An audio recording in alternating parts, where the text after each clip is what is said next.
સમાચાર સુરતથી કે જ્યાં અકસ્માતની ઘટના બની છે। ડિંડોલી ઉધનાને જોડતા બ્રિજ પર અકસ્માતની ઘટના બની છે। અજાણ્યા વાહનની અડફેટે બાઇક ચાલકનું મોત નીપજ્યું। હેલ્મેટ પહેર્યું હોવા છતાં અકસ્માતમાં મોત થયું છે। ઓવરટેક કરતી વખતે અકસ્માત થયો હોવાનું અનુમાન છે। તો અજાણ્યા વાહનની અડફેટે બાઇક ચાલકનું મોત। અકસ્માત મામલે ડિંડોલી પોલીસે વધુ તપાસ શરૂ કરી છે। ડિંડોલી ઉધનાને જોડતા બ્રિજ પર અકસ્માતની આ ઘટના। અજાણ્યા વાહનની અડફેટે બાઇક ચાલકનું મોત થયું। હેલ્મેટ પહેર્યું હોવા છતાં અકસ્માતમાં મોત નીપજ્યું છે। વધુ વિગતો સાથે સુરતથી સંવાદદાતા અરવિંદ રાઠોડ ફોન લાઈન પર જોડાઈ ગયા છે। અરવિંદ, અકસ્માતની ઘટના દિન પ્રતિદિન વધી રહી છે। ખાસ કરીને ડિંડોલી ઉધનાને જોડતા બ્રિજ પર અકસ્માતની આ ઘટના સામે આવી છે।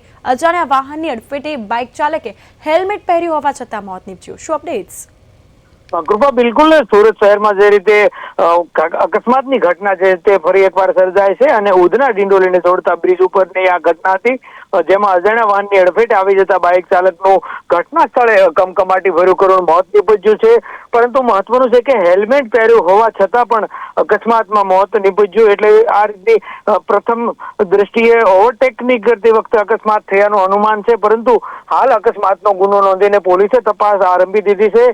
પરંતુ અકસ્માતની વણઝાર છે તે થંભાનું નામ નથી રહી અને જેમાં મોત પણ થઈ રહ્યા છે। ત્યારે આ ઘટનામાં તો કહી શકાય કે હેલ્મેટ પહેર્યું હોવા છતાં પણ યુવકને મોત જે મળ્યું છે, એટલે ચોક્કસ હાલ પોલીસે અકસ્માતનો ગુનો નોંધી અને તપાસનો ધમધમાટ તેજ કર્યો છે। જી કૃપા। બિલકુલ, ટ્રાફિકથી ધમધમતો આ વિસ્તાર અને આ બ્રિજ છે। અકસ્માતની ઘટના બની ત્યારે આસપાસના લોકો ત્યાં ઉપસ્થિત હતા। કોઈ પ્રતિક્રિયા?